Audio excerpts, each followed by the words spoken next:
ඉස්සර අපේ රටේ කුල තිබ්බා. දැන් කුල වලින් මිනිස්සු මනින්නේ නැති වුණාට ඉස්සර අපේ රටේ තිබුණ දෙයක් ගැන දැනගන්න එක වටිනවනේ. අද කතා කරන්න හදන්නේ මේ කුල ගැන. කුල ගැන කතා කරනකොට ඉස්සෙල්ලම කතා කරන්න වෙන්නේ ගොවිගම කුලය ගැන. ගොවිගම කුලය කියන්නේ ශ්‍රී ලංකාවේ ප්‍රධානතම සහ විශාලතම කුලයේ විදිහට තමයි සැලකෙන්නේ. සාම්ප්‍රදායිකව මේ කුලයේ සමාජිකයෝ රටේ ආර්ථිකයේ මූලික පදනම වුණ කෘෂිකර්මාන්තය සහ ඉඩම් හිමිකම සමග සමීපව බැඳී ඉන්නවා. ඔවුන් ඉඩම් හිමියන් ගොවිතැන් කරන්නන් වගේම රාජ්‍ය පරිපාලනයේ ප්‍රධාන තනතුරු දැරූ පිරිස් විදිහට ඉතිහාසයේ වැදගත් කාර්යභාරයක් ඉටු කරලා තියෙනවා. ගොවිගම කුලය උඩරට සහ පහතරට කියන ප්‍රදේශ දෙකේම ව්‍යාප්ත වෙලා ඉන්නවා. රාජ්‍ය සේවයේ ඉහළ නිලතර දරපු රදලවරු, ප්‍රජානායකත්වයේ දරපු මුදලිවරු සහ ගව පාලනයේ යුක්ත වුණ පට්ටි ආදී වශයෙන් උපකුල කිහිපයකුත් මේ කුලේ දකින්න පුළුවන්. ඔවුන්ගේ භූමිකාව පැරණි සිංහල සමාජයේ දේශපාලනික සහ ආර්ථික ස්ථාවරත්වය සඳහා අත්‍යවශ්‍ය වෙලා තියෙනවා. ඒ වගේම ගොවිගම කුලයේ පැවැත්ම ශ්‍රී ලංකාවේ සංස්කෘතික සහ සමාජීය ව්‍යූහයේ හරය නිරූපණය කරනවා. ඊළඟට අපි කතා කරන්නේ කරාව කුලය ගැන. විශේෂයෙන්ම පහතරට වෙරළබඩ ප්‍රදේශවල ප්‍රමුඛව දකින්න ලැබෙන ප්‍රජාවක් තමයි මේ කරාව කුලය කියන්නේ. ඔවුන්ගේ සාම්ප්‍රදායික ජීවනෝපාය වෙන්නේ දීවර කර්මාන්තය. එමගින් ඔවුන් රටේ ආහාර සැපයුමට සහ වෙළඳාමට විශාල දායකත්වයක් ලබා දීලා තියෙනවා. කරාව ජනතාවගේ මේ මුහුද හා බැඳුණු ජීවිතයේ හින්දා ඔවුන් වෙළඳාම, නාවික කටයුතු සහ යුද කටයුතු සම්බන්ධයෙන්ුත් ඉතිහාසයේ වැදගත් භූමිකාවක් ඉසලූපු බව සඳහන් වෙනවා. ඔවුන් සතුව තිබ්බ නාවික දැනුම සහ ධනය හින්දා පසුකාලීනව වෙළඳ කටයුතු වලදී ප්‍රබලත්වයක් අත්කරගත්තා. පෘතුගීසි සහ ලන්දේසි යුගවලදී වෙරළබඩ ප්‍රදේශවල දේශපාලනික සහ ආර්ථික වශයෙන් සැලකිය යුතු බලපෑමක් ඇති කරන්න ඔවුන්ට හැකි වෙලා තියෙනවා. වර්තමානය වෙන විටත් මේ ප්‍රජාව දීවර සහ වෙරළබඩ ව්‍යාපාර කටයුතු වල නියැලෙමින් සිය සම්ප්‍රදායික උරුමය පවත්වාගෙන යනවා. මේ සලාගම කුලය ගැන. සලාගම කුලයත් ශ්‍රී ලංකාවේ පහතරට වෙරළබඩ ප්‍රදේශ ආශ්‍රිතව ව්‍යාප්ත වෙලා තිබ්බ ප්‍රජාවක්. ඔවුන් සාම්ප්‍රදායිකව කුරුඳු තැලීම එහෙම නැත්නම් කුරුඳු සැකසීමේ කර්මාන්තය තමයි නියැලිලා ඉන්නේ. කුරුඳු කියන්නේ අතීතයේ ඉඳලා ශ්‍රී ලංකාවේ ප්‍රධානතම අපනයන භෝගය වුණ හින්දා මේ කුලයේ කාර්යභාරය රටේ ආර්ථිකයට අතිශයින්ම වැදගත් වුණා.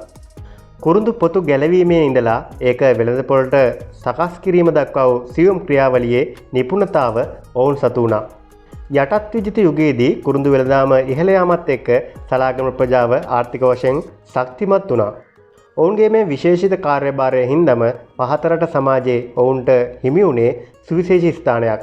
කුරුඳු කර්මාන්තයේ පැවැත්ම සහ ව්‍යාපෘතිය තීරණය කිරීමේදී සලාගම කුලයේ දායකත්වය අති මහත් වෙනවා. දුරාව කුලය. දුරාව කුලය සාම්ප්‍රදායිකව පොල් සහ තල් ගස් ආශ්‍රිතව කටයුතු කළ ප්‍රජාවක් විදිහට පහතරට ප්‍රදේශවල දකින්න පුළුවන්. ඔවුන්ගේ ප්‍රධාන කාර්යයන් අතර තල් හා පොල් ගස් වලින් රාමැදීම සහ පොල් වගාව ප්‍රමුඛත්වය වෙනවා. මේ කාර්යයන් ශ්‍රී ලංකාවේ ආහාර සහ පාන කර්මාන්තයට වගේම දේශීය ආර්ථිකයටත් ඉතා වැදගත් වෙනවා. රාමැදීම කියන්නේ විශේෂඥ දැනුමක් සහ ශාරීරික ශක්තියක් අවශ්‍ය වන භයානක කාර්යයක් වෙන හින්දා දුරාව ප්‍රජාව ඒ කාර්යයේ විශිෂ්ට නිපුණතාවයක් දැක්වුවා.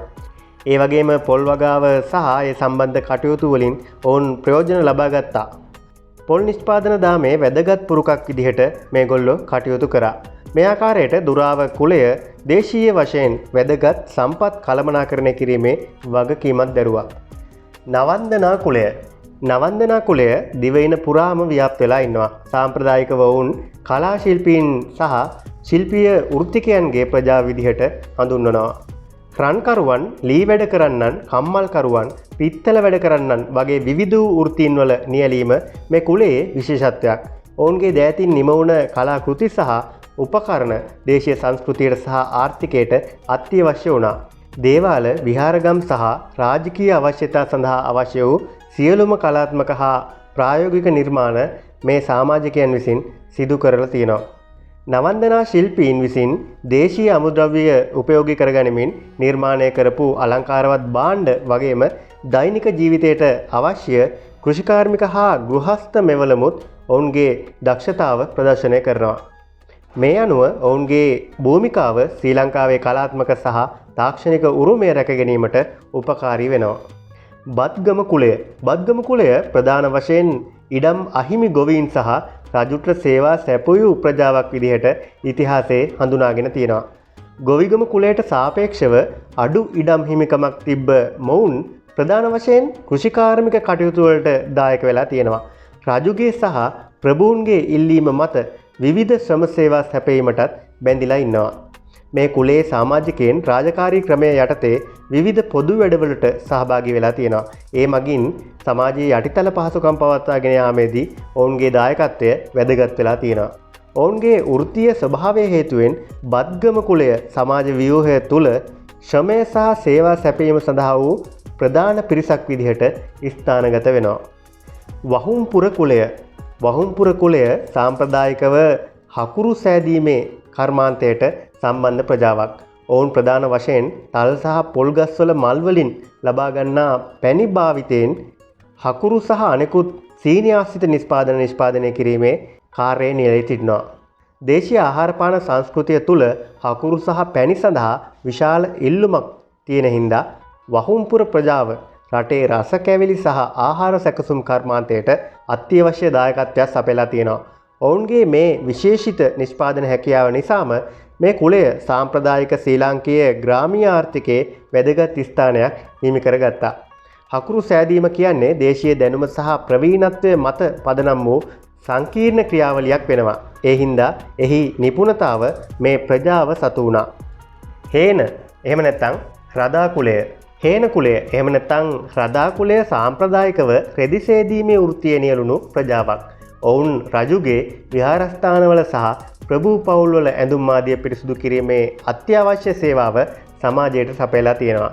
මේ සේවාව මගින් ඔවුන් සමාජයේ පිරිසුදුකම සහ සනීප ආරක්ෂාව පවත්වාගෙන යාමෙහිලා වැදගත් කාර්යභාරයක් ඉටු කරලා තියෙනවා. විහාරගම් සහ දේවාලවල පැවති උත්සව සහ චාරිත්‍ර වාරිත්‍ර සඳහා අවශ්‍ය පිරිසුදු රෙදි පිළි සැපීමේ වගකීමත් ඔවුන් සතු වෙලා තියෙනවා. රෙදි සේදීමේ කාර්යය සඳහා ඔවුන් සතුව තිබ්බ විශේෂිත ක්‍රමවේද සහ දැනුම හින්දාම ඔවුන්ගේ සේවාව සමාජයේ අත්‍යවශ්‍ය සේවාවක් විදිහට පිළිගත්තා. කුඹල්.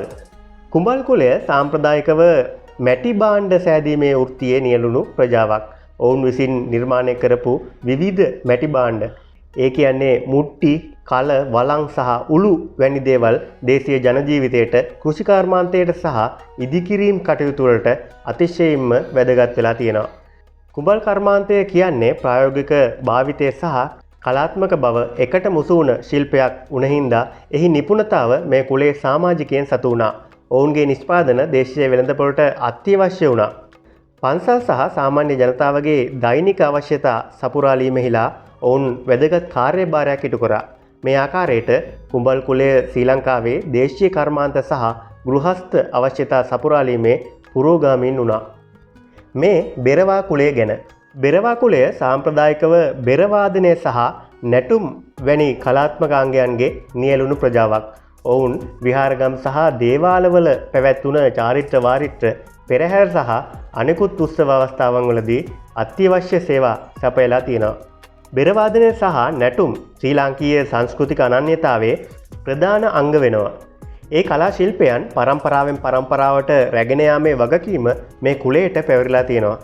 ඔවුන්ගේ භූමිකාව හුදෙක් සංගීතය සැපයීමට එහා ගිය දෙයක් වුණා. මේක ආගමික හා සමාජීය උත්සවවල චාරිත්‍රානුකූල ශක්තිය සහ ගාම්භීරත්වය පවත්වාගෙන යාම සඳහා අත්‍යවශ්‍ය වුණා. බෙරවා ප්‍රජාව මෙරට සාම්ප්‍රදායික කලා හා චාරිත්‍රානුකූල සේවාවන් වල මුල් තැනගත්තු අය වෙනවා. අද වෙනකොට නම් මේ කුලය ගැන ලොකු තැකීමක් කරන්නේ නැහැ. ඒක හොඳයි. මොකද අපි ඔක්කොම මිනිස්සුනේ. හැබැයි මේ කුල ගැන අධ්‍යයනය කරනකොට අපිට හිතා ගන්න පුළුවන් මේ කුලවලට බෙදලා තිබ්බ රාජකාරී ලංකාවේ සංස්කෘතික සහ සමාජීය පැවැත්මට කොච්චර වැදගත් වුණාද කියලා. හරි. එහෙනම් මේ වගේ තවත් වීඩියෝ එකකින් හම්බ වෙනකන් අපි ගිහින් එන්න.